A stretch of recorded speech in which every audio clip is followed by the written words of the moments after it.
খবর একটা আছে, বাংলাদেশে ইসলামী দল যতগুলো আছে প্রকাশ্য শিরক এবং বেদাত যারা করে এরা বাদ দিয়ে অন্তত আল্লাহ একজন আছে, কেবলাকে কেবলা বলে মানে, এইরকম কিছু নিয়ম নীতিতে যারা কাউকে শরীক করে না, কাউকে বিশ্বাস করে না আল্লাহ বাদে, এই মানুষগুলো দেখলাম আজকে সব এক হওয়ার জন্য ঐক্যবদ্ধ হচ্ছে। জালেমরা তো পালিয়েছে, মুনাফিক যারা এদের গায়ে অনেকের এখন আগুন লেগে গেছে, কারণ এরা চিন্তা করছে এভাবে যদি সব এক হয়ে যায়, আমরা 5 তারিখের পর থেকে যেভাবে শুরু করেছিলাম এই কাজও বন্ধ হয়ে যাবে। ওরা বুঝে ফেলেছে, এজন্য আশা করছি যেভাবে এগিয়ে যাচ্ছে সবাই মিলে অনুসরণ করার জন্য ধর্ম বিষয়ক উপদেষ্টা যিনি আছে ডক্টর আফামক খালিদ হোসেন, আল্লাহ তার হায়াতে তাজ্জেবা সিহাতে কুল্লিয়া বাড়িয়ে দেন, বলেন আমিন। লোকটার চেষ্টা এবং ইখলাস যা দেখতে পাচ্ছি, আশা করছি ইসলামের সূর্য সামনে আমরা এদেশে দেখতে পাবো ইনশাআল্লাহ। এই জন্য যারা আছি আমরা ছোটখাটো বিষয় নিয়ে মতপার্থক্য বাদ দেওয়া লাগবে। একটা হোস্টেলে 100 জন খাবার খায়, সকালের নাস্তা কলার পাউরুটি। 20 জন হোস্টেল ম্যানেজারকে আহ্বান জানিয়েছে যে স্যার এইটা যেন ঠিক থাকে। 80 জন বলছে না এটা আমরা আর খাবো না, নতুন মেনু আমাদেরকে দেন। কিছু কিছু ছেলেরা বলছে আমাদেরকে খিচুড়ি দেওয়া লাগবে সকালে, কেউ কেউ বলছে আমাদেরকে চিড়া দেওয়া লাগবে, কেউ কেউ বলছে আমাদেরকে রোল দেওয়া লাগবে। আর ওই যে 20 জন ওরা বলছে যা আছে ওইটাই আমরা চাই, কলা পাউরুটি। ম্যানেজার বলছে এভাবে হবে না, ভোট দেওয়া লাগবে। আমি তো একবারে পাল্টিয়ে দিতে পারি না। ভোট দেওয়ার পরে দেখা গেল ওই যে আগের যে 20 জন আছে কলা আর পাউরুটি ওটা ঠিকই আছে। চিড়া যারা চেয়েছিল তারা 18 জন হয়েছে, যারা খিচুড়ি চেয়েছে তারা 17 জন, যারা রোল চেয়েছে তারাও 15 জন। এভাবে ভাগ ভাগ করতে করতে 20 পর্যন্ত আর যায়নি, আগে যা ছিল ওইটাই কায়েম হয়ে আছে। কি বসালাম বলেন তো? এদেশে 20 জন মাত্র এখন আগের যে সিস্টেম গুলো ছিল ওইটাই চালু রাখতে চাচ্ছে, কিন্তু আমরা এখন 80 জন পাল্টিয়ে গেছে। এই কথা বলছেন? আমরা এই 80 জন মিলে এখন যদি এই ছোটখাটো বিষয় নিয়ে মতপার্থক্য করি, কিয়ামতের আগে আমরা 20-এর উপরে যেতে পারবো না। এই জন্য সব বাদ দেওয়া লাগবে। কার কয় কলি টুপি, কার লম্বা টুপি, কার জব্বা, কার সিরা, কে হাত বাঁধে, কে মোনাজাত করে, এগুলো সব বাদ দেন। আল্লাহ একজন আছে, রাসূল আমার নেতা, এই বিশ্বাসে যারা বিশ্বাসী তারা আমরা এখন 80 জন। আরো জোরে আমরা কোন বিষয় নিয়ে আর সামনে ঝামেলা যেন না করে। 80 জন যদি ঠিক থাকতে পারি, ভোট যদি 80টা এক জায়গায় পড়ে, ওরা তো 20 জন চালিয়ে আসছে আগে থেকে, কিয়ামত পর্যন্ত ওরা আর বাড়বে না, কারণ আমাদের বরদোয়া লেগে আছে। রাব্বিলা তাদার আলাল আরদি মিনাল কাফিরিনা দাইয়ারা ইন্নাকা ইন তাদারহুম ইউদিল্লু ইবাদাকা ওয়ালা ইয়ালিদু ইল্লা ফাজিরান কাফফারা। বলেন আল্লাহু আকবার। হযরত নূহ দোয়া করেছিলেন, মাবুদ বহু চেষ্টা চালিয়েছি 9.5 বছর 900 বছর ধরে, এ মানুষ ভালো হয়নি, তোমার কাছে আমি শেষ পর্যায়ে বরদোয়া দিলাম, এদের আন্ডা বাচ্চা পর্যন্ত জনজমিনে না থাকে, কারণ যেইটা থাকবে ওইটা দিয়ে তোমার বান্দাদেরকে তোমরা বানাবে। আমরা 53 বছর কোরআনের পাখি প্রায় 50 বছর চেষ্টা চালিয়েছে, কিন্তু জালেমদের পরিবর্তনের কোন সুযোগ ওরা গ্রহণ করেনি। কথা বলে না কেন? চেষ্টা তিনি কম চালিয়েছিল। অধ্যাপক মতিয়ার রহমান চেষ্টা চালিয়েছে, বহু কায়দায় উনি বুঝিয়েছে আপনাদের। কিন্তু ওই 20 জনের যে অবস্থা, ও সারা জীবন কলা পাউরুটি যাবে, এই কথা বলছে না। 80 জন আমরা পরিবর্তন হয়ে এই পর্যায়ে এসেছি, আর ওরা সেই 20 জনই আছে। ও কিয়ামতের আগে আর পাল্টাবে না। কেন পাল্টাবে না? খাতামাল্লাহু আলা কুলুবিহিম ওয়া আলা সামিইহিম ওয়া আলা আবসারিহিম গিশাওয়া ওয়া লাহুম আযাবুন আযীম। আল্লাহ পাক বলেন, ওদের অন্তরে আমি মোহর লাগিয়ে দিয়েছি, ওদের কানের উপরে, ওদের চোখের উপরে পর্দা লাগিয়েছি। কঠিন যন্ত্রণাদায়ক আযাব ওদের জন্য রেডি আছে। কারণ এই পৃথিবীতে যারা আল্লাহর কালামকে অপমান করার চেষ্টা চালায়, তাদেরকে আল্লাহ হেদায়েত থেকে বঞ্চিত করে দেয়। হযরতে আব্দুল্লাহ বিন মাসউদ রাদিয়াল্লাহু তাআলা আনহু কোরআনে কারীমের সূরা রহমান নাযিল হওয়ার পর বিশ্ব নবীকে জানিয়েছিলেন, হে নবী, আমারে অনুমতি দেন, আমি কাবার চত্বরে একটু তেলাওয়াত করি। ওনার কণ্ঠটা খুব সুন্দর ছিল। ডাক দিয়ে বলেন, ঠিক আছে, মন খুলে দিয়ে পড়তে থাকো। সূরা রহমান হচ্ছে কোরআনে কারীমের সবচাইতে সুন্দর সূরা। তিনি তেলাওয়াত আরম্ভ করলেন, আর রহমান আল্লামাল কুরআন খালাকাল ইনসানা আল্লামাহুল বায়ান। তেলাওয়াত করছিলেন এভাবে, হঠাৎ আবু জেহেল শব্দ শোনার পরে এসে হযরতে আব্দুল্লাহ বিন মাসউদের কানের উপরে দিয়েছিলেন এক থাপ্পড়। কান দিয়ে গল গল করে রক্ত বের হয়ে ওই দিন থেকে তিনি চিরদিনের জন্য কালা হয়ে যান, আর শুনতে পাননি। এই যে বধির হয়ে গিয়েছিলেন কানে, বদরের ময়দানে আল্লাহ পাক কোরআনে কারীমের অপমানের শোধ নিয়েছিলেন। যখন আবু জেহেল ঠান্ডা ফ্রিজের মতো পড়েছিল মাছ আর মুহাব্বিসের বাড়ি খেয়ে, আব্দুল্লাহ বিন মাসউদ ওখানে যাবার পরে দেখলেন ঠান্ডা ফ্রিজ পড়ে আছে। বুকের উপর চড়ে বসলেন, ডাক দিয়ে বলেন, তা আবু জেহেল, তোমাকে আমি সময় দিলাম এখনো পর্যন্ত মুহাম্মদুর রাসূলুল্লাহর কালেমাটা মেনে নাও। আমি নবীর কাছে সুপারিশ করব, বিশ্ব নবী তোমারে মাফ করে দেবে। আবু জেহেল ডাক দিয়ে বলে, মাসউদ, আব্দুল্লাহর ছেলে মুহাম্মদ তোমাদেরকে জাদু করেছে, আমার পর্যন্ত আসতে পারে নাই। বলেন নাউজুবিল্লাহ। এখানে এখনো কথা বন্ধ হয়নি। এরা কি ইয়ারকি মারার জন্য এসেছে?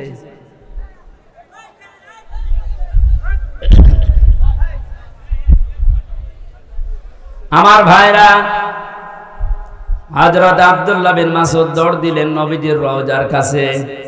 তাবুর ভেতরে দেখেন বিশ্ব নবী মুহাম্মদুর রাসূলুল্লাহ হাত তুলে মোনাজাতে লিপ্ত আছে। তিনি দেখলেন মোনাজাত যখন চলছে, আমি আরেকবার যাই।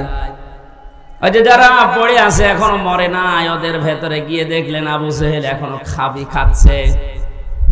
ডাক দিয়ে বলে, তোরে সময় দিয়েছিলাম, আরেকবার দিলাম, বল। ও আবার একই কথা জানিয়েছে। তিনি আরেকবার ঘোড়া দিয়ে এসে বললেন, বল। এবার আরেকবার বাড়িয়ে বলেছে, আব্দুল্লাহর পোলা মুহাম্মদ তোমাদেরকে জাদু করেছে, আমার পর্যন্ত আসতে পারে নাই। পরে আমি এখনো যদি পাই, এখনো টুকরা টুকরা করব।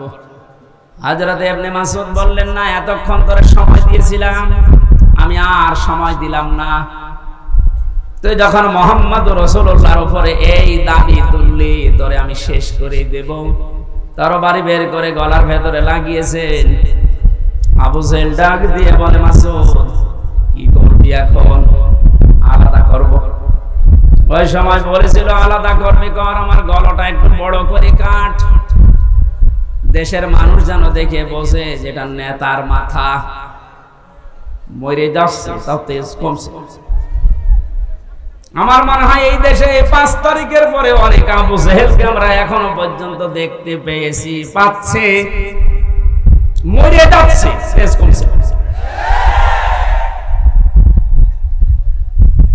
খাতামাল্লাহু আলা কুলুবিহিম, আল্লাহ কলবের উপরে মেরে দিয়েছেন একেবারে মোহর।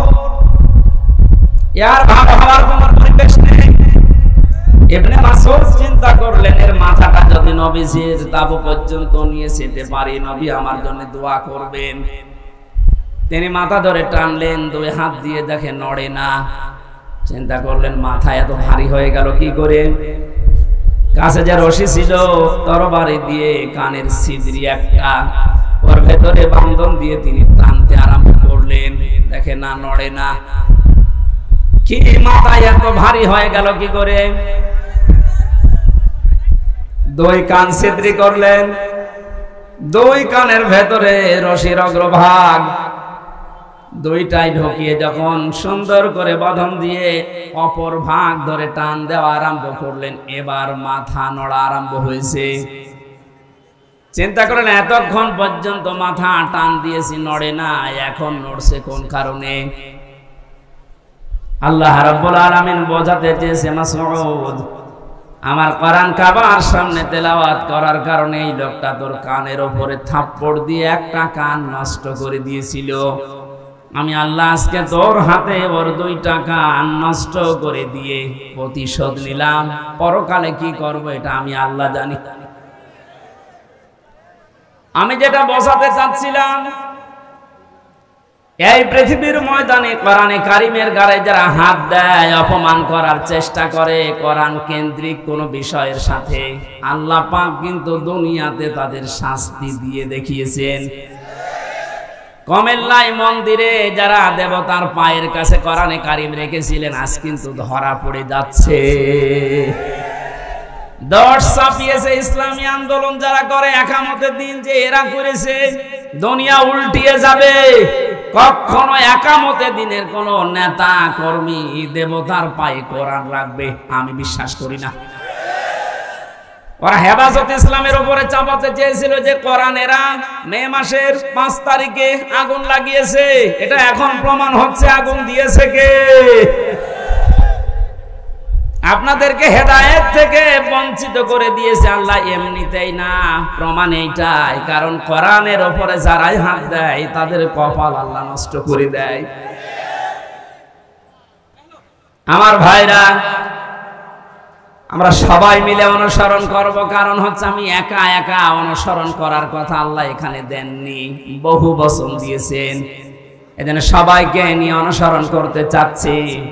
কিন্তু যাদের কপালে কোরআনের কারণে মোহর মারা আছে এই 20 জন, কলা পাউরুটি যারা চেয়েছে ও মরণ পর্যন্ত ওইটা চাইবে। ওরা চাইতে থাক, আমরা তো এখনো 80 কয়জন? 80 বলেন বলেন, আরো জোরে বলেন আর একবার। 80 জন যদি এবার ভুল করেন, 20 কিন্তু আবার আসবে। ভুল করা যাবে? বলেন। একটু মিলিয়ে দেখেন তো কোথায় 80 আর কোথায় 20। এরপরও আমরা পারি না, কারণ আমরা কেউ 18, কেউ 17, কেউ 15, কেউ 14। আর ওরা যেহেতু আবাহমান কাল থেকে আসতেছে ওই 20। আমরা আর এই 17, 18, 19-এ থাকবো না, আমরা এখন 80 হয়ে যাবো ইনশাআল্লাহ। সময় যেহেতু সামনে আসছে, আমরা 80 হব না 20 থাকবো ইনশাআল্লাহ। এটা করতে হলে সবাই মিলে আজ অনুসরণ করা লাগবে আল্লাহ যেটা দিয়েছে। তার নাম কি? বলেন বলেন। আল্লাহ পাক আয়াতের পরবর্তীতে জানিয়েছেন, ওয়ালা তাত্তাবিউ মিন দুনিহি আউলিয়া। কোরআন বাদ দিয়ে পৃথিবীর কোন ওলি আল্লাহর অনুসরণ করার দরকার নেই।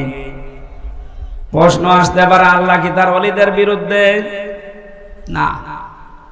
সূরা ইউনূসের 62 নম্বর আয়াত, 11 নম্বর পারার 15 নম্বর পৃষ্ঠার 1ম নম্বর লাইনে আছে, আলা ইন্না আউলিয়া আল্লাহি লা খাউফুন আলাইহিম ওয়া লা হুম ইয়াহজানুন। আল্লাহ পাক বলেন, কোনো ভয় নেই, কোনো চিন্তা নেই। আমার ওলি যারা, তাদের কোনো ভয় চিন্তা নেই।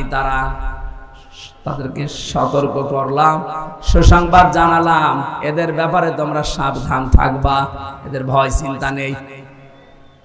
অথচ সূরা আরাফের 3 নম্বর আয়াতে বললেন কোনো অনুসরণ করার দরকার নেই। ওই আয়াতের সাথে আয়াতের কোনো মিল পাচ্ছি না। তাহলে আল্লাহর কথাও চাচা এরশাদের মতো, সকালে একটা বিকালে আরেকটা।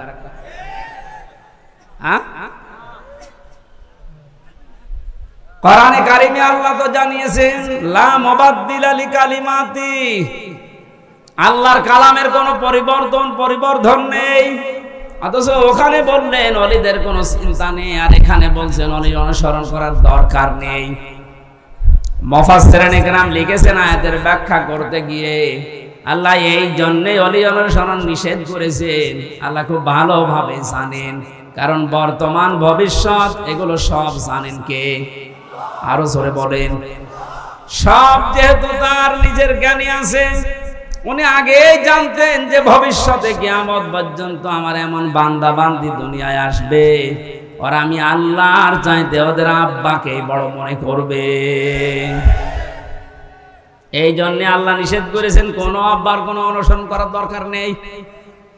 কালিলাম মা তাযাক্কারুন, আল্লাহ আফসোস করছেন যে আমার বক্তব্য শোনার পরে আমার কিছু বান্দা বান্দি ফিরে আসবে, অধিকাংশ গুলোই মুখ ফিরিয়ে চলে যাবে। বলেন নাউযুবিল্লাহ। এখানে কোরআন উপস্থাপনের যে ধরন আমরা শিখেছি আল্লাহর কাছ থেকে, আপনি হয়তো না বোঝার কারণে মন খারাপ করতে পারেন। 2 নম্বরে আল্লাহ যেটা জানাতে চেয়েছে ওটা আবাহমান কাল থেকে আসতেছে, আল্লাহর বক্তব্যের সাথে মিলছে না। এখন আপনি কি ওই বাপ দাদারটাই মেনে চলবেন না আল্লাহর বর্ণনা করাটা? এখানে আর একটা বিষয়, একটা মাসলা পাওয়া যায়। আজ যারা অন্ধ অনুসরণ করে ইসলামকে, দ্বীনকে মানার চেষ্টা চালাচ্ছেন, এদেশে আছে। এই কারণে বলছি, পৃথিবীতে শুধু মুহাম্মদুর রাসূলুল্লাহ সাল্লাল্লাহু আলাইহি ওয়াসাল্লামকে বাদ দিয়ে কাউকে অন্ধ অনুসরণ করা জায়েজ নেই। কেন জায়েজ নেই? কারণ উসওয়াতুন হাসানা এই শব্দটা শুধুমাত্র মুহাম্মদুর রাসূলুল্লাহকে আল্লাহ দিয়েছেন। পৃথিবীর কাউকে আল্লাহ উসওয়াতুন হাসানা এটার গ্যারান্টি দেয়নি। লাকাদ কানা লাকুম ফি রাসূলিল্লাহি উসওয়াতুন হাসানা, অবশ্যই তোমাদের জন্য মহত্তম আদর্শ লুকিয়ে রেখেছি আমি আল্লাহ রাসূলুল্লাহর জীবনে। কার জীবনে? বলেন বলেন। আল্লাহকে এখানে বলতে পারতেন না যে আব্দুল্লাহ বিন মোহাম্মদ ইবনে আব্দুল্লাহ, তার জীবনের ভেতরে আমি লুকিয়ে রেখেছি। তার নাম তো আল্লাহ জানতেন, কেন তার নামটা এখানে উচ্চারণ না করে রাসূলুল্লাহ দিলেন? কারণ তিনি মুহাম্মদুর রাসূলুল্লাহ এই শব্দটা পেয়েছিলেন নবী হওয়ার পর থেকে। 40 বছরের আগ পর্যন্ত মানুষ তাকে আরব জাহানে বলতো আব্দুল্লাহ বিন মুহাম্মদ, আর 40 বছরে যখন তিনি কোরআন পেয়েছেন তখন শুধু আব্দুল্লাহ বিন মুহাম্মদ না, হয়ে গেছেন রাসূলুল্লাহ। তাহলে অনুসরণ করা, অনুকরণ করা মুহাম্মদ ইবনে আব্দুল্লাহকে ফরজ না রাসূলুল্লাহকে ফরজ? আশা করছি আমি যেটা বোঝাতে চাচ্ছি আপনি বুঝবেন। এই বাংলাদেশ সহ বিশ্বের বহু জায়গায় আমি গিয়ে দেখেছি তারা আজ এখনো পর্যন্ত এ কথা বলছে আমরা নবীওয়ালা কাজ করি। হ্যাঁ, আপনি আব্দুল্লাহ বিন মুহাম্মদ ইবনে আব্দুল্লাহ, ইনি যতদিন পর্যন্ত নবী হওয়ার আগ পর্যন্ত এ নামে মানুষ তাকে ডাক দিয়েছে, আপনার জীবনে এই কাজগুলো আছে। কারণ তিনি ওই সময় সত্য কথা বলতেন, ভালো কাজের আঞ্জাম দিতেন। কোন মানুষ যদি বিপদে পড়তেন সেখানে এগিয়ে যেতেন। এই কাজগুলো মুহাম্মদ ইবনে আব্দুল্লাহর জীবনীতে আমরা সিরাত ইবনে হিশামে সিরাত বিশ্বকোষের ভেতর থেকে পেয়েছি। কিন্তু তিনি যখন রাসূলুল্লাহ হয়ে গেছেন, তার আপন চাচা আবু লাহাব পর্যন্ত জানের শত্রু হয়ে দাঁড়িয়েছে। এই বাংলাদেশ সহ বিশ্বে আজ যারা বলেন আমরা নবীওয়ালা কাজ করি না, আপনি মুহাম্মদ ইবনে আব্দুল্লাহর কাজ করেন। রাসূলুল্লাহ নবীওয়ালা কাজ যদি কেউ দাবি করে, উনি যেমন রাসূল হওয়ার পর থেকে 63 বছর, এই 23 বছরে 82 বার টার্গেট হয়েছিলেন ইহুদিদের, আপনি অন্তত 82 বার না হলেও 2 বার তো হবেন। আপনাকে ইহুদি খ্রিস্টান মুশরিক সবাই ভালোবাসে, সবাই ভালো বলে, বুঝতে হবে আপনার কাজ এখনো রাসূলুল্লাহর কাজ হয়নি। এজন্য আমাদের অনুসরণ করা দরকার এখন থেকে। মুহাম্মদ ইবনে আব্দুল্লাহ না রাসূলুল্লাহর? আরো জোরে। আল্লাহ রাব্বুল আলামিন রাসূলুল্লাহকে অনুসরণ অনুকরণ করার তৌফিক আমাদেরকে যেন দান করেন, বলেন আমিন। এখানে অনুসরণ করার জন্য 27টা পয়েন্ট আমি পেয়েছি তাফসিরে। বিশ্ব নবীকে অনুসরণ করা লাগবে এই কারণে, قل إن كنتم تحبون الله فاتبعوني يحببكم الله إلى آخر آيات। সূরা আলে ইমরানের 31 নম্বর আয়াতে আল্লাহ জানিয়েছেন, হে নবী, মানুষকে আপনি কথা বলেন যদি আল্লাহকে ভালোবাসিয়ে দাবি তারা করে, তারা যেন আপনার অনুসরণ করে।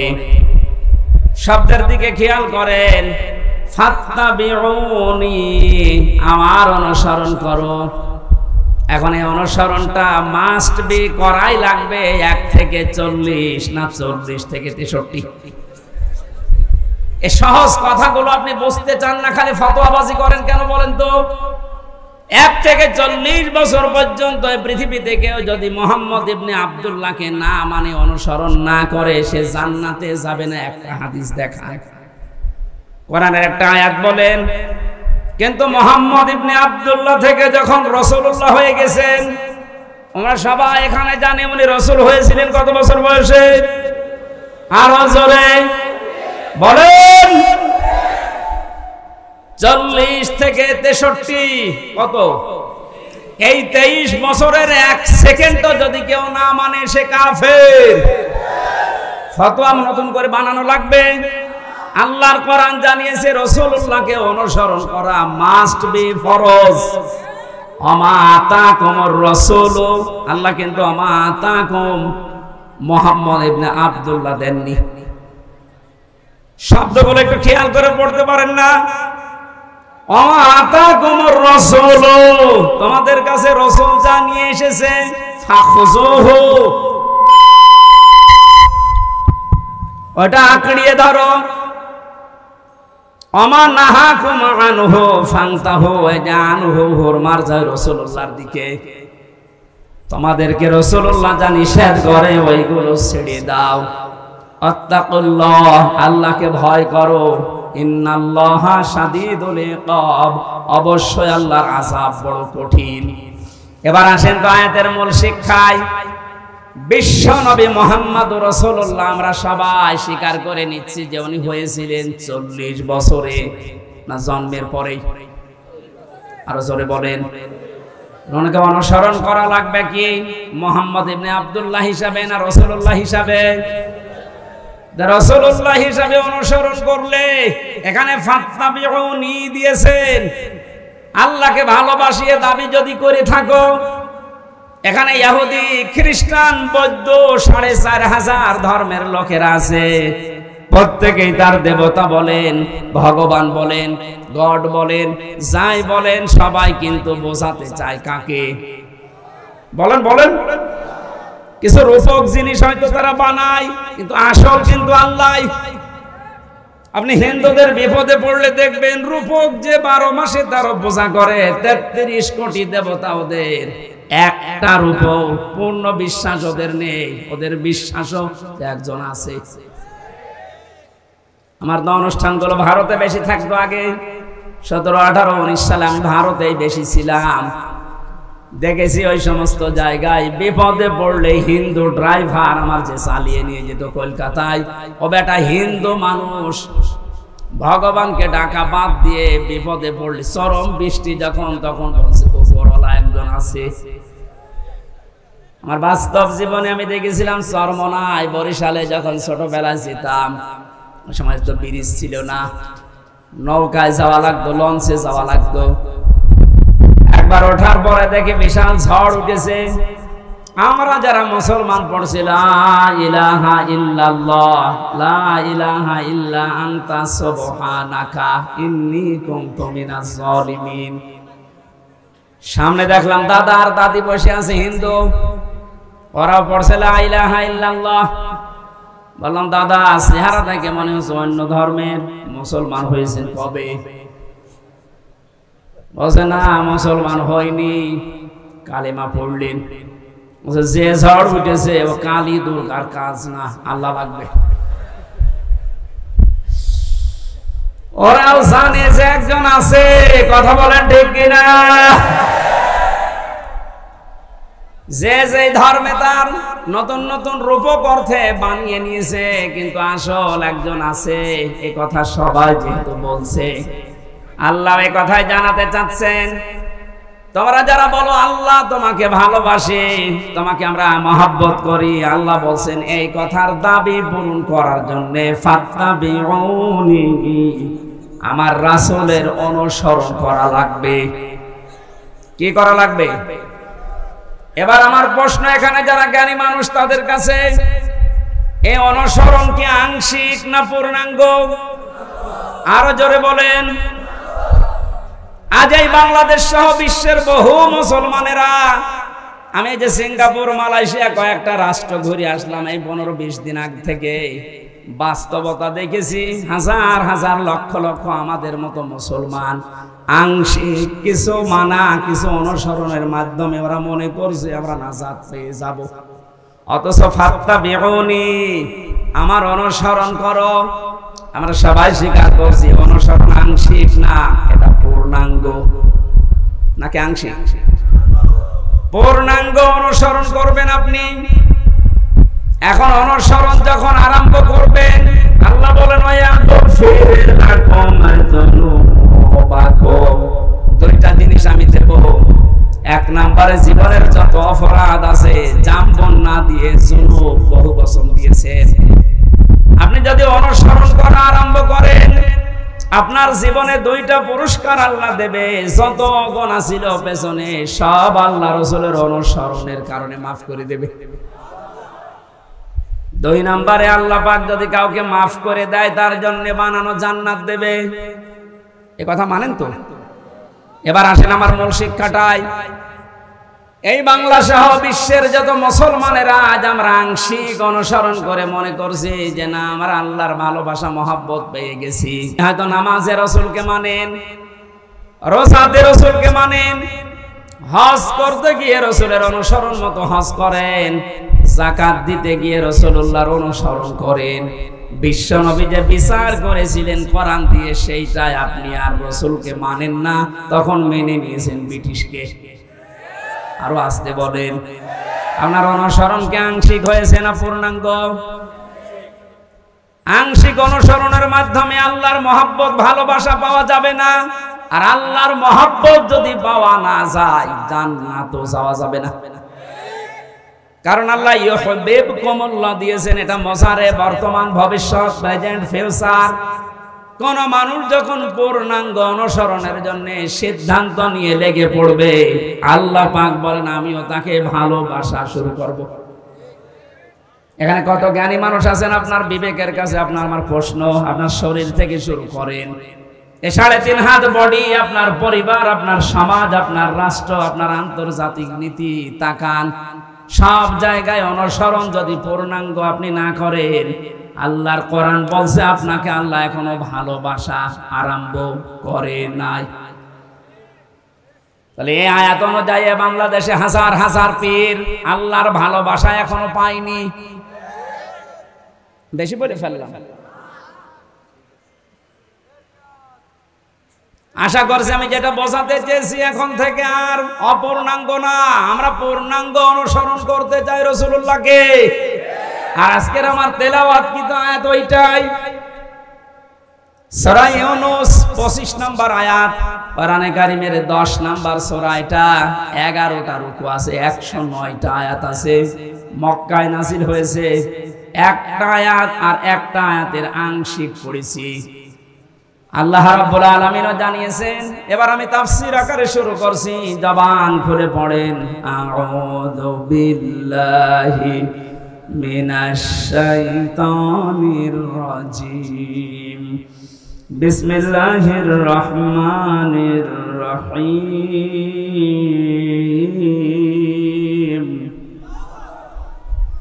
ওয়াল্লাহু ইয়াদউ ইলা দারিস সালাম।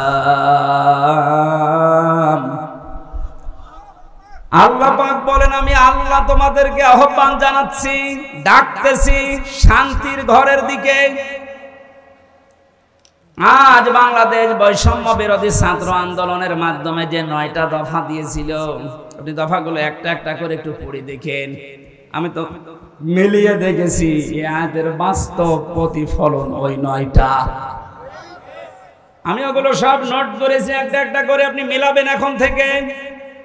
যারা আছেন যেখানে, দাঁড়িয়ে বসে শুয়ে, খুব অ্যাক্টিভ। আল্লাহ পাক বলেন, আমি তোমাদেরকে ডাকি আমার শান্তির ঘরের দিকে। তামাম বাংলাদেশের এই 56,000 বর্গ মাইল মনে করেন একটা ঘর। এটা কি? আরো জোরে বলেন। আল্লাহ যে ঘরের দিকে ডাকতেছে, ওই ঘরের নাম জান্নাত। ওই ঘরের নাম কি? 8টা জান্নাতের যে দরজা আমরা নাম শুনি, জান্নাতের দরজা 8টা না 100টার উপরে আমি কোরআনে পেয়েছি। এ বিষয়ে একটা বইও লিখেছিলাম ওই সময়, যে জান্নাতের স্তর 100টা। তার ভেতরে দারুস সালাম একটা দরজার নাম। দারুস সালাম মানে শান্তির বাড়ি বা ঘর। আল্লাহ পাক এখানে ডাক দিয়েছেন যে তোমরা শান্তির ঘরে প্রবেশ করো। এই পৃথিবীর মানুষ যেটা উদাহরণ দিলে বসে বেশি, আমি ওইভাবে সেট করেছি। বাস্তবে আমরা দেখি একটা ঘর যদি কেউ বানাতে চায় বসবাসের জন্য, শান্তি পাওয়ার জন্য, ইসলাম শব্দটা এখানে আল্লাহ দিয়েছেন দারুস সালাম। সালাম সিলমুন, এখান থেকে ইসলাম, এর শাব্দিক অর্থ হচ্ছে শান্তি। কিন্তু কেউ যদি সুখ পেতে চায়, এর আলাদা একটা আরবি শব্দ আছে রহাতা, রহাতুন। রহাতুন মানে সুখ। রহাতুন মানে কি? ঘরের ভেতরে মানুষ সুখ পাওয়ার জন্যই প্রবেশ করে। এই যে এখান থেকে সারাদিন সারা রাত মানুষ কর্মজীবন শেষ করে যখন বাড়িতে যায়, ঘরে প্রবেশ করার সঙ্গে সঙ্গে একটা অজানা সুখ আপনাকে ঘিরে ধরে। আপনি হয়তো টের পান না। বাইরে যতক্ষণ আগে ততক্ষণ একটা আতঙ্ক কাজ করে, একটা ভয় ভয় কাজ করে। অথচ ঘরের ভেতরে 4 দেওয়াল দিয়ে যেটা আটকানো, কি আছে ওর ভেতরে, ওখানে গেলে একটা আলাদা শান্তি, ওই ভয়টা আল্লাহ যেন দূর করে দেয়। কথা বলেন ঠিক কিনা? আল্লাহ বলেন, আমি এমন একটা ঘরের দিকে তোমাদেরকে ডাকছি যে ঘরে প্রবেশ করলেই তোমরা সুখ আর শান্তি দুইটাই পেয়ে যাবে।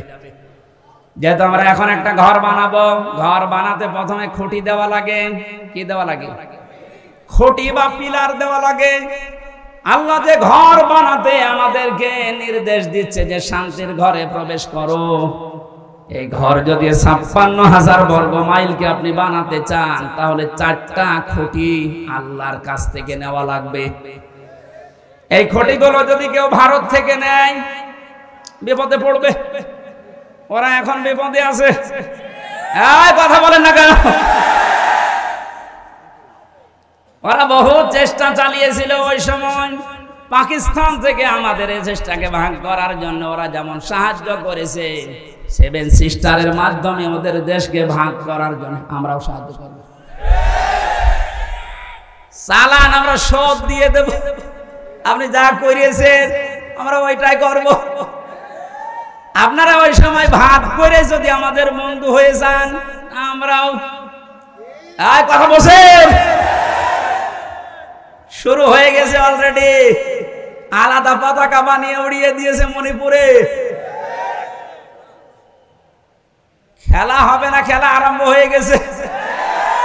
আপনারা যেমন আমাদের এতদিন বলেন আমরা বন্ধু, কারণ আপনাদের সেই পাকিস্তান আর এই বাংলাদেশ মাঝখানে ছিলাম, আমরা আলাদা করে দিয়েছি, এই জন্য আমরা আপনার বন্ধু।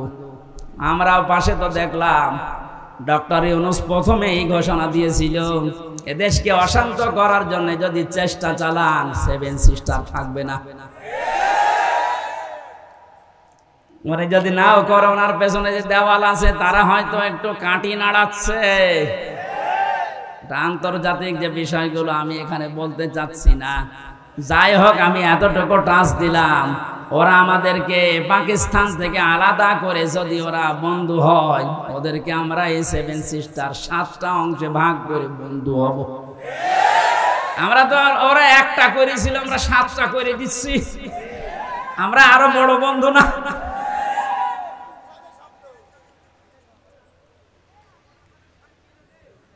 যশোরবাসী এবার খেয়াল করেন, না আমরা শুধু ভারত থেকে না, চীন থেকে না, রাশিয়া থেকে না, আমেরিকা না, কারো কাছ থেকে খুঁটি নিতে চাই না। আল্লাহ যে খুঁটি দিয়েছে শান্তির ঘর বানাতে, আমরা ওই খুঁটি নেব। আমার কথার অর্থ বোঝার চেষ্টা করেন, খুব খেয়াল করে শুনবেন। আমি কোরআনে কারীম থেকে পেয়েছি, 1 নম্বরে আল্লাহ পাক বুনিয়াল ইসলাম আলা খামসিন শাহাদাতি আল্লাহ ইলাহা ইল্লাল্লাহ। এই যে হাদিসটার ভেতরে 5টা বিষয় আছে, তার 4টা খুঁটি আমি সেট করেছি। নামাজ, রোজা, হজ আর যাকাত, এই 4টা খুঁটি মজবুত ভাবে গেড়ে দেওয়া লাগবে। খুঁটি থাকলে হয় না। ঘরকে শান্তির ঘর বানাতে হলে বেড়া দেওয়া লাগে। কথা বলেন না কেন? কোরআনে কারীম থেকে আমি বেড়া বের করেছি 4টা। 1 নম্বরে বেড়া, 1 নম্বরে বেড়ার নাম হচ্ছে রাজনীতির বেড়া। এটা যেটা চলছে এখন দেশে, এটা পরিষ্কার করা লাগবে। 4টা বেড়া দিতে হয়, চারদিকে দেওয়াল দেওয়া লাগে। 1 নম্বর দেওয়াল তুলতে হবে রাজনীতির দেওয়াল। এটা অলরেডি আরম্ভ হয়ে গেছে। এখন যেহেতু আমরা শান্তির ঘর চাই, আর পৃথিবীতে শান্তির ঘরের দেওয়াল দিতে হলে রাজনীতি, এটা লেনিনের কার্ল মার্কসের না, রাজনীতি নেওয়া লাগবে রাসূলুল্লাহ। এবার রাসূলুল্লাহর রাজনীতি কি? এবার তাকান, সূরা নিসা 5 নম্বর পারা 6 নম্বর পৃষ্ঠা 9 নম্বর লাইনের 59 নম্বর আয়াতের প্রথম অংশে আছে।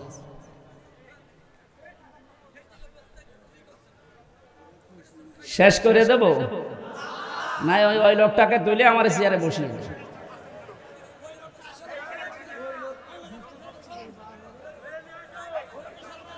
সুবহানাল্লাহ আলহামদুলিল্লাহ লা ইলাহা ইল্লাল্লাহ।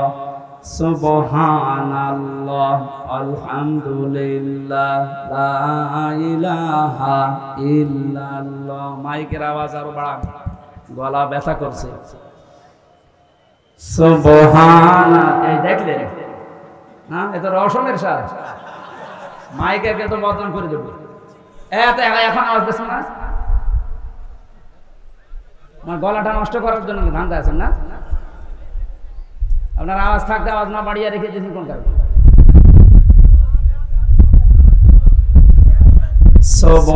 সুবহানাল্লাহ আলহামদুলিল্লাহ লা ইলাহা ইল্লাল্লাহ।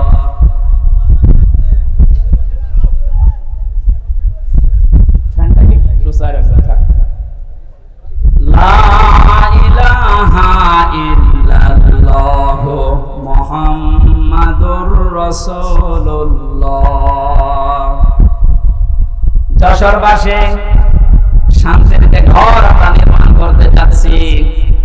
এই ঘরে যারা রাজনীতির বেড়া হিসাবে থাকবে, এই মানুষগুলোকে অনুসরণ করার একটা বিশাল সুন্দর সিস্টেম আল্লাহ আয়াতে দিয়েছেন। আল্লাহ পাক বলেন, আমাকে অনুসরণ করো, আমার রাসূলকে অনুসরণ করো। তোমাদের ভেতরে যারা রাজনীতি করবে, নেতা হবে, নেতৃত্ব দেবে, তাদেরকে অনুসরণ করবা। কিন্তু শিক্ষা হচ্ছে আতিউ, এই শব্দটা এটা একটা ফেল, এটা ভার্ব, এটা ক্রিয়া। এটা আল্লাহ নিজের নামে আর রাসূলের নামে দিয়েছেন। কিন্তু উলিল আমর যারা রাজনীতি করবে, নেতৃত্ব দেবে, নেতা হবে, তাদের আগে দেননি। ও বাংলার মুসলমানেরা, এমন একটা ঘর যেহেতু আমরা নির্মাণ করতে যাচ্ছি, যে ঘরে প্রবেশ করলে কোনো ভয় থাকবে না। কথা বলেন না কেন? কোনো চিন্তা থাকবে না। বলেন বলেন। এমন একটা ঘরে আমরা যেতে প্রবেশ করতে ইচ্ছা করছি বা প্রবেশ করব বলে আশা করছি, যে ঘরের ভেতরে ঘরের এরিয়াতে গেলে কোনো চিন্তাই থাকবে না। ঘরের পাশে যে যদি ছিনতাইকারী ধরে, ঘরের ভেতরে যারা বসবাস করছে ওরা দা নিয়ে, খন্তা নিয়ে, বটি নিয়ে, কথা বুঝতেছে, বাড়ির ভেতর থেকে এসে ছিনতাইকারীকে এই ঝিনাইদার সাবেক এমপির মতো টুকরা টুকরা করে ফেলবে। আমার মনে হচ্ছে এরা না বুঝে চিল্লাচ্ছে না, আমি জানি আপনারা বুঝে ফেলেছেন।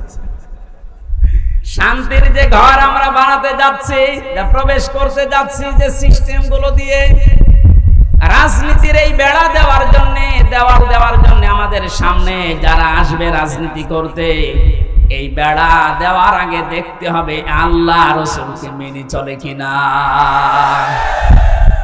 এই জন্য আতিউটা আল্লাহ উলিল আমর রাজনীতি নেতাদের আগে দেননি। এখন থেকে সিদ্ধান্ত নিয়ে বাড়ি যাবেন আজকে। এই বেড়াটা যেহেতু সামনে দেওয়া লাগবে শান্তির ঘরে, সুতরাং আল্লাহ রাসূলকে যদি আমার বাবা হয়েও মেনে না চলে, ওই বাবাকে আমি ভোট দেব না।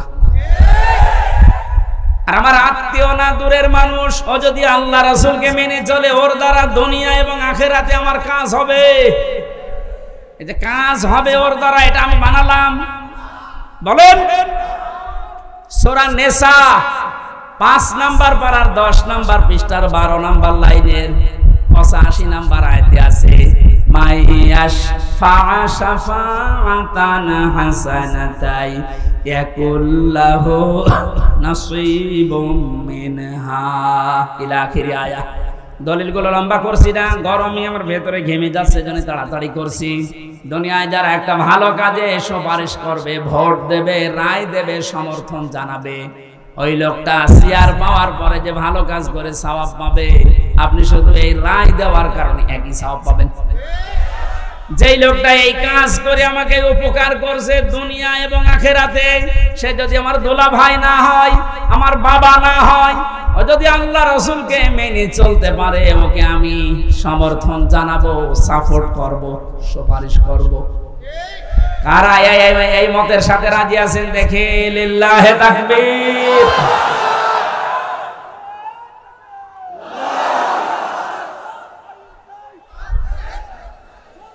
এই কথা বোঝার চেষ্টা করে।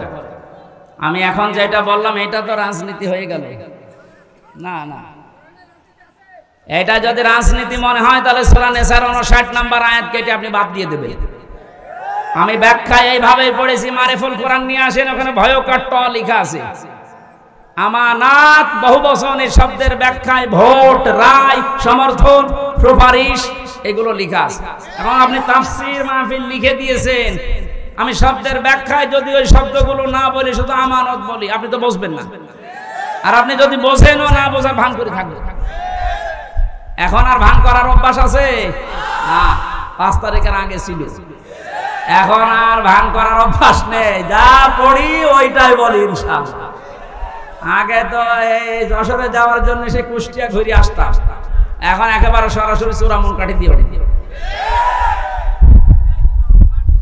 রাজনীতির বেড়াটা ঠিক করবেন আশা করছি। 2 নম্বরে বেড়ার নাম পেয়েছি আমি সমাজনীতি, 3 নম্বরে পরিবার নীতি, 4 নম্বরে আন্তর্জাতিক যে নীতিটা আছে এইটা। এবার আমি 3টা বেড়ার কথা বললাম। পারিবারিক নীতির যে বেড়া, আমি ব্যাখ্যায় যাব। আর কয়েকটা জিনিস লাগে ঘর বানাতে। আমরা দেখি শুধু বেড়া দিলে ঘর হবে না, ছাউনি দেওয়া লাগবে, চাল দেওয়া লাগবে, ছাদ দেওয়া লাগবে। গ্রাম্য মানুষ যারা ঘর বানায় 4 চালা ঘর, এদিকে একটা, এদিকে একটা, ওইদিকে একটা, এদিকে একটা, চাল লাগে কয়টা? আমি কোরআনে কারীম থেকে 4টা চাল বানিয়েছি। 1 নম্বরে ইমানের চাল। যদি কেউ শুধু ছাদ দিতে চায়, পুরা ইমানটা দিয়ে ঢেকে দিলেই সম্ভব, আর অসুবিধা নেই। যদি 4টা চাল কেউ দিতে চায়, কোরআন জানিয়েছে সৎকর্মের চাল দেওয়া লাগবে, যুদ্ধনীতির চাল দেওয়া লাগবে, সমাজনীতির চাল দেওয়া লাগবে। এই চালগুলো যদি একটা একটা করে কোরআন যেভাবে দিতে জানিয়েছে ওইভাবে আমরা দিতে পারি, শুধু চাল দিলেই হবে না, ঘরে প্রবেশ করার জন্য একটা দরজা লাগবে। আল্লাহ পাক যে দরজার ঘোষণা দিয়েছেন কোরআনে, লা ইলাহা ইল্লাল্লাহু মুহাম্মাদুর রাসূলুল্লাহ। আল্লাহর এই শান্তির ঘরে যদি কেউ প্রবেশ করতে চান তাহলে এই কালেমা পড়ে এই দরজা দিয়ে প্রবেশ করা লাগবে। গত পরশুদিন আমার চুয়াডাঙ্গায় ছিল, স্বামী স্ত্রী দুইজন এই দরজা দিয়ে অলরেডি প্রবেশ করেছে। এর কয়েকদিন আগে ছিল গাইবান্ধা, সরঞ্জিত নাকি নাম যেন, এই লোকটা এই দরজা দিয়ে আল্লাহর এই শান্তির ঘরে অলরেডি প্রবেশ করেছে। প্রতিদিন প্রতিনিয়ত আজকেও দেখলাম 26 জন আল্লাহর এই কালেমা পড়ে এই দরজা দিয়ে অলরেডি শান্তির ঘরে ঢুকে পড়েছে। আমরা তো আগে থেকেই ঢুকে বসে আছি। তাহলে আল্লাহ যে ঘর বানাতে বললেন, এই ঘরের দরজার নাম কালেমা। নাম কি? জবান খুলে একবার পড়েন, লা ইলাহা।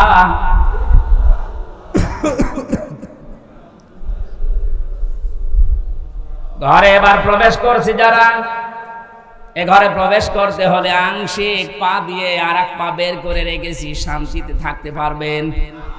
দরজা দেওয়া লাগবে না। বলেন, দরজা যদি কেউ দিতে চায়, কোরআনে কারীম জানাচ্ছে, ইয়া আইয়ুহাল্লাযীনা আমানু দুখুলু ফিস-সিলমি কাফা। সূরা বাকারা 208 নম্বর আয়াতের প্রথম অংশে আছে, ও হে ঈমানদারেরা, তোমরা যদি সত্যি শান্তি পেতে চাও, আমি যে ঘর দিলাম ইসলামের, এখানে আংশিক প্রবেশ করবা না, পুরোপুরি প্রবেশ করো। জোরে বলেন আল্লাহু আকবার। ঘরে প্রবেশ করে যদি দেখেন জ্বালানা নেই, থাকতে পারবেন? আরামে ঘুমাবেন, দরজা বন্ধ, জ্বালানা দিয়ে চুরি হয়ে যাবে। আল্লাহ পাক এজন্য জানিয়েছেন, এই ঘর শান্তিময় রাখতে হলে আগে জ্বালানা ঠিক করো। আমরা কোনো ঘরের 2টা 3টা 4টা পর্যন্ত জ্বালানা দেখি। কোরআনে কারীম থেকে আমি জ্বালানা পেয়েছি, এদিক থেকে বাতাস ঢুকবে, ওই দিকে বের হয়ে যাবে। 2টা, একটা মুআমালাত আর একটা মুআশারাত। আমিরে জামাত ডাক্তার শফিকুর রহমান যেটা এখন অলরেডি আরম্ভ করেছে, এই কথা বলেন, শান্তির এই ঘরে থাকতে হলে জ্বালানা লাগবে, আর একটা দিলে হবে না।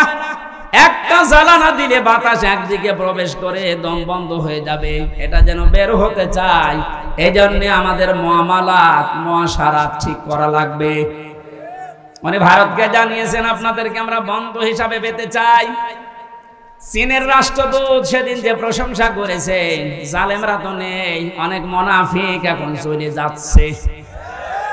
কত বিচক্ষণ লোক আপনি জানেন। আমি ছিলাম তার সাথে 4 দিন, বাস্তবতা দেখেছি। লোকটারে মাথা না, এটা একটা ম্যাগনেট।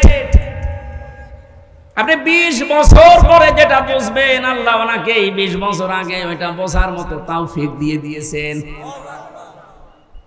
ওনার যে স্যাক্রিফাইস, ওনার যে বিচক্ষণতা, যে তাওয়াক্কুল ভেতরে আছে, আর যে ইখলাস নিয়ে উনি কাজ করে, আমার আল্লাহ মনে হয় এই কারণে ওনাকে আস্তে আস্তে তুলে দিচ্ছে। আপনি যত ষড়যন্ত্র করেন রুখতে পারবেন না। ওনার প্রতিটি পদক্ষেপ আমার মনে হয় তাহাজ্জুদের নামাজ পড়ে সিদ্ধান্ত নিয়ে তারপরে করেন। জেলখানায় যতদিন আমি দেখেছি, আমার তো সেজদা ছিল 2 মিনিট 2.5 মিনিট, আর ওনার সেজদা ছিল 1 ঘন্টা 1.5 ঘন্টা। মানে সেজদায় সে মনে হয় কাঁদতেন যে আল্লাহ আমাকে আরো ছেলে মেয়ে বেশি দাও, আমার সম্পদ আরো বাড়িয়ে দাও। কি করেছে 1 ঘন্টা 1.5 ঘন্টা সেজদায় বসে বসে। এমন এমন কিছু উনি এই যে বছরের পর বছর জেল খাটার মাধ্যমে চেয়েছিলেন, আমার আল্লাহ ওই চাওয়াগুলো জিনিস এখন আস্তে আস্তে ওনাকে দিয়ে দিচ্ছে। জালেমরা বিদায় নিয়েছে, মুনাফিকদেরকে বলবো আপনি থামেন, পারবেন না। কারণ ওনার যে মুআমালাত, ওনার যে মুআশারাত, যে বিচক্ষণতা। কোথায়? কুষ্টিয়ায় 3 জন হাসপাতালে ভর্তি আছে। কুষ্টিয়ার জেলা আমির জানে না, উনি আছে কক্সবাজারে। ওখান থেকে জেলা আমিরকে কল দিয়ে বলছে 3 জন আপনার জেলায় হাসপাতালে কিছুক্ষণ আগে অ্যাক্সিডেন্ট করে পড়ে আছে, আপনি কোথায়? আপনি বলেন তো তার দূরদর্শিতা কত দূর। সেরকম একটা জেলা না, 64টা জেলা বাংলাদেশে।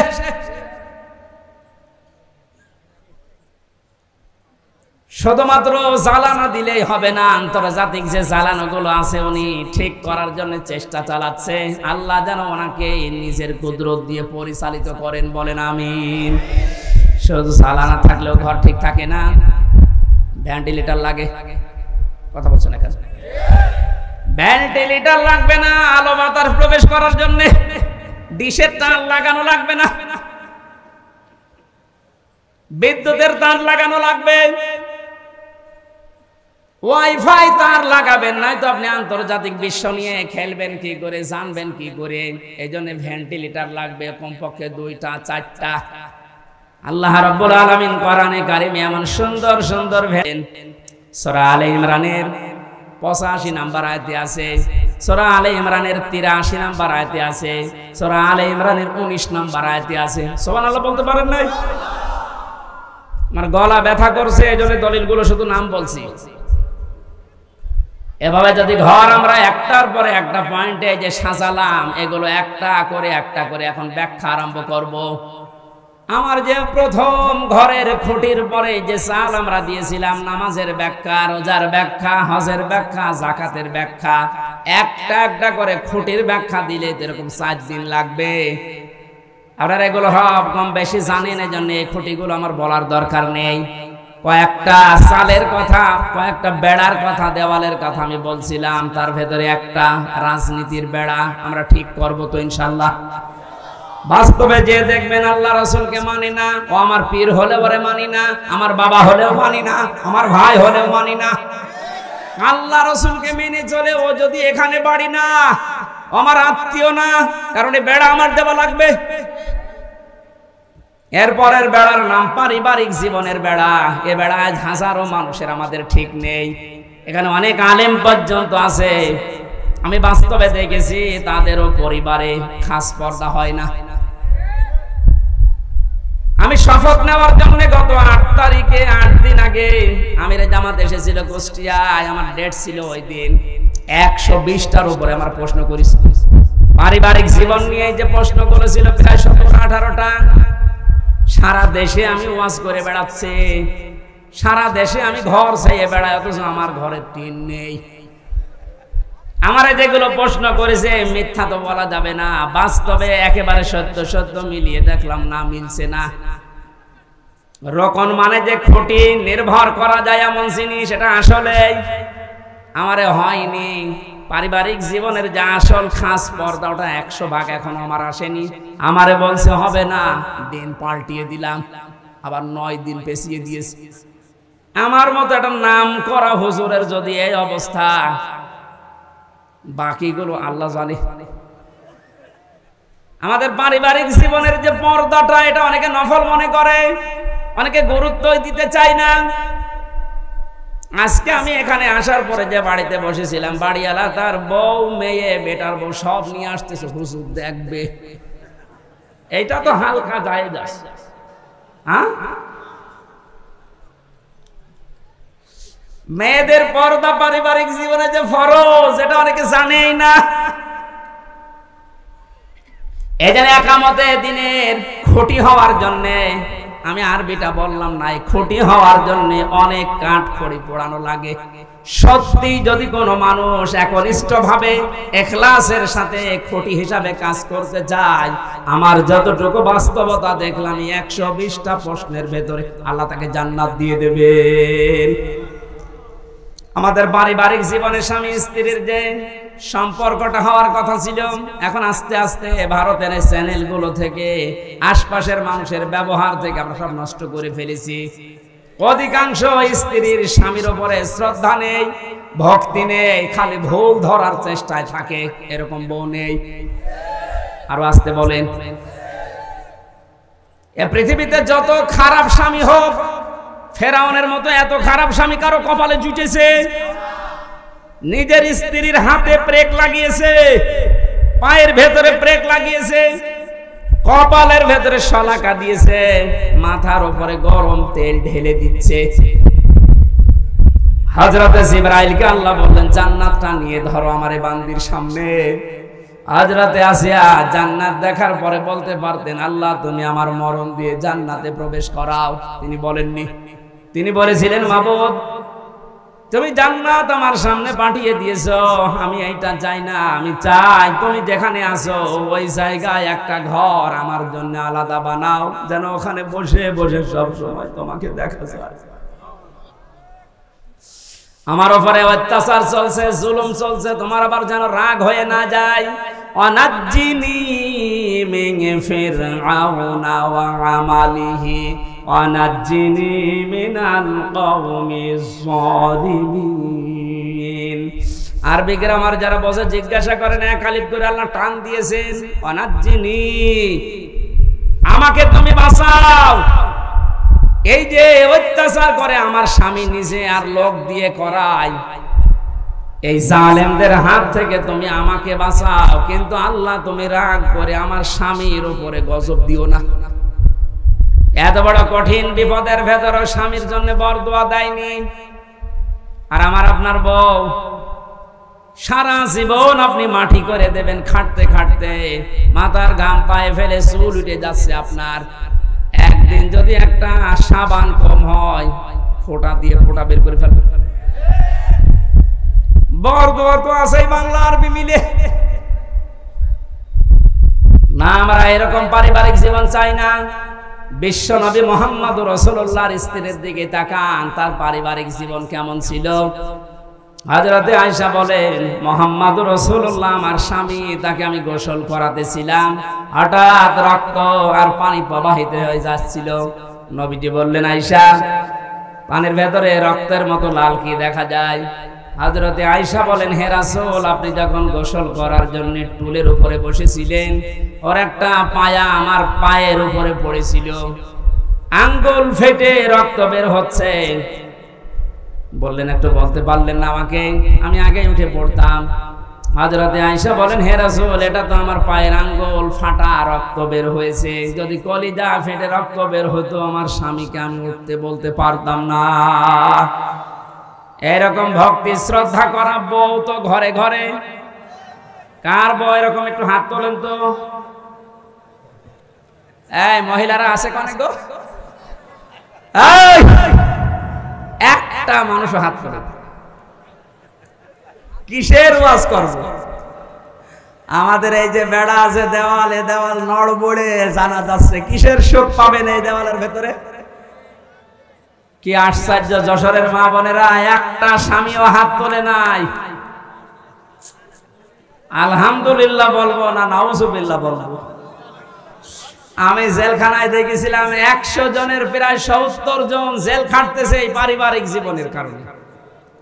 বই মেরে ফেলেছে না, আদা মারা করেছে, যাই যৌতুকের কারণে। এই সমস্ত বিষয় নিয়ে ওখানে বসে বসে আমি একটা বই লিখেছি, দাম্পত্য জীবনে কলহ এবং সমাধান কি। মেয়েদের জন্য বিশেষ করে গাড়িতে আছে কিনা জানি না, আছে, ওটা নিয়ে যাবেন বর জন্য। ওরা বলবেন এটা শেষ করে, মেয়েকে বিয়ে দেওয়ার আগে ওটা পড়াবেন। 120 পৃষ্ঠা লেখা আছে, যাওয়ার সময় গাড়ি থেকে নিয়ে ওদের পড়ান। পারিবারিক জীবনের এই যে দেওয়ালটা, বেড়াটা, এটা আমাদের ঠিক করা দরকার। নয়তো আপনারও জীবনে এই জল্লাদ শাহজাহান এবং এখন যে জল্লাদ আছে কেন্দ্রীয় কারাগারে, এর নাম ইলিয়াস, এই বউ মারার কেসে জেল খাটতেছে। আমাদের কপালে ওই রকম আবার এসে যাবে কিনা আল্লাহ জানে। এই জন্য ওইটা নিয়ে পড়ান, পারিবারিক জীবনের এই দেওয়ালটা, বেড়াটা ঠিক করেন। আল্লাহ এরকম একটা শান্তির ঘর আমাদেরকে তৈরি করার তৌফিক দিন, যে ঘরের ভেতরে প্রবেশ করলেই শান্তি পাওয়া যায়।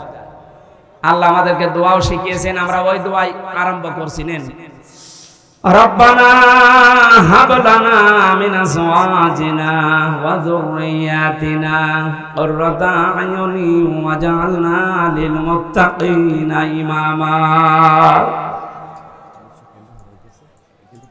রব্বুল আলামিন কোরআনে কারীম শোনার জন্য, বোঝার জন্য যশোরের এই মানুষগুলো এত পাগল। তুমি তাকিয়ে দেখো, প্রচন্ড এই গরমে আমার পেছনে ফ্যান লাগানো আছে, এরপরও আমার অবস্থা যা, ভেতরে ঘেমে শোক চলতেছে। এ মানুষগুলোর ফ্যান নেই, পাখা নেই, বাতাস নেই, ঘন্টার পরে ঘন্টা এরা বসে আছে। কোরআনের ইজ্জতে এদেরকে তুমি অমরের মতো বানিয়ে দাও। আজকের আলোচনায় সওয়াবগুলো তুমি নবীজির রওজায় পৌঁছিয়ে দাও। যত মানুষ কবরে আছে আল্লাহ কবরবাসীদেরকে ক্ষমা করে দাও। এ মাহফিলের আয়োজন করতে গিয়ে তোমার যে বান্দারা শ্রম দিয়েছে আল্লাহ, আল্লাহ তাআলা আমার যে শ্রদ্ধাভাজন শ্বশুরের কারণে এখানে এসেছি নসির আহমেদ, রব্বুল আলামিন তোমার এই গোলামকে ইসলামী আন্দোলনের সঠিক কর্মী বানিয়ে দাও। তার জীবনের ভালো কাজগুলো কবুল করো, অন্যায় কাজগুলো মাফ করে দাও। আল্লাহ আমার মামা শ্বশুর মাওলানা আলমগীর হোসেন আমার সাথে আজকে এসেছে, তার বাবাকে তিনি হারিয়েছে, বাবাকে মাফ করে দাও। মাওলানা হোসাইন তার বাবাকে অনেক দিন আগে এই দুনিয়া থেকে হারিয়ে ফেলেছে, আল্লাহ তুমি তার বাবাকেও কবরে মাফ করে দাও। মাওলানা রবিউল ইসলাম শাহসাত আলিম এখানে বসে আছে, অধ্যাপক মতিয়ার রহমান স্যার সহ প্রত্যেকটি মানুষকে তুমি দ্বীনের খাদেম বানিয়ে দাও। রব্বুল আলামিন আমার কণ্ঠে মারাত্মক ব্যথা, কথা বললেই ব্যথা বেড়ে যাচ্ছে। মুক্ত জীবনে যখন ফিরিয়ে দিয়েছো আমার কণ্ঠটা তুমি ছেড়ে দাও। মা বোনেরা পর্দার আড়ালে আছে, এদেরকে স্বামী ভক্তি বানিয়ে দাও। ফাতেমার মতো, আয়েশার মতো, হযরতে আসিয়ার মতো তাদেরকে কবুল করে নাও। রোগ শোক যাদের দিয়েছো আল্লাহ শেফায়ে কামেলা জেলা নসিব করো। প্রশাসনের ভাইরা যারা এসেছে এদের উপরে তোমার খাস রহমত ঢেলে দাও। এলাকায় মাটির নিচে যত মানুষ ঘুমিয়ে আছে কোরআনের ইজ্জতে তুমি মাফ করে দাও। আগামীতে অনুষ্ঠানটা কোরআনের প্রচারের জন্য আরো বিশাল আকারে কবুল করো। রব্বানা যালামনা আনফুসানা ওয়া ইল্লাম তাগফির লানা ওয়া তারহামনা লানাকুনান্না মিনাল খাসিরিন। ও মালিক, যে বাড়িতে এসে বসেছিলাম এই বাড়ির উপরে তোমার রহমত নাযিল করো আল্লাহ। কখন কার কাছে আজরাইল পাঠিয়ে দাও আমরা জানি না। আজরাইলকে দেখার সঙ্গে সঙ্গে যেন পড়তে পারি লা ইলাহা ইল্লাল্লাহু মুহাম্মাদুর রাসূলুল্লাহ।